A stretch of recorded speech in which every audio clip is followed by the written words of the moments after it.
Alright, this is part 4, and this time we're solving equations, but we're going to have variables on both sides, and that just changes things a little bit.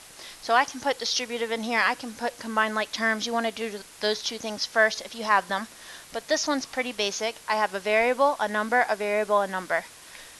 So right now I'm like, well, which x am I solving for? And I don't know, so I need to cancel out one of them. I usually go for the smaller one, so I can avoid some negatives that way.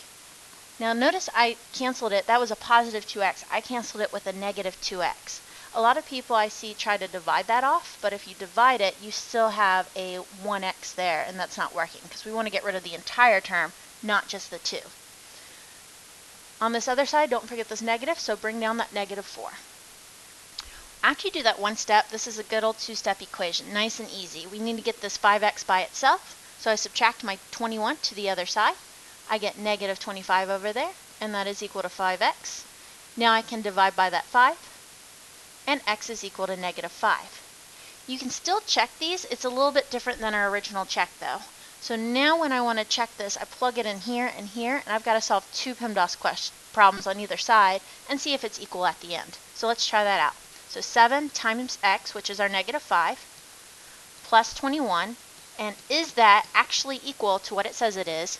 2 times x again, so that's negative 5 minus 4. So PEMDAS says multiplication first, so I've got negative 35 plus 21.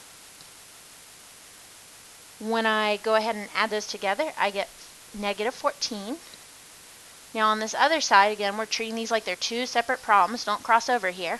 I've got 2 times negative 5, which is negative 10, minus another 4, which is negative 14. So when you see both things on the same side like that, you know it's true. If I got something like negative 14 equals negative 12, then you must have done something wrong. Go back and try again. So this is the time in the video where I want you to pause it and try this one over here on your own, and then come back and check it when you're done. So I'm going to go ahead and move through it.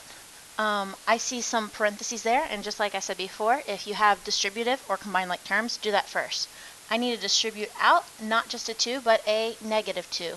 This 3 is waiting till later. Don't do anything with it yet. Multiplication is more important than subtraction. So I really have negative 2x minus 4.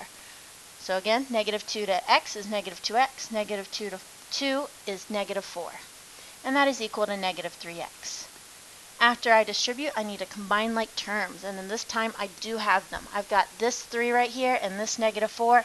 This would be a lot easier to write as negative 2x minus 1 equals negative 3x. Alright, next step. Usually we like to get rid of the smaller one first, which is actually this negative 3x. The bigger the negative, the smaller it is. But that's the only thing left on that side. So I don't want to get rid of that. I want to get rid of this one over here. It really doesn't matter which way you go through these problems. We just like to take the easiest way through.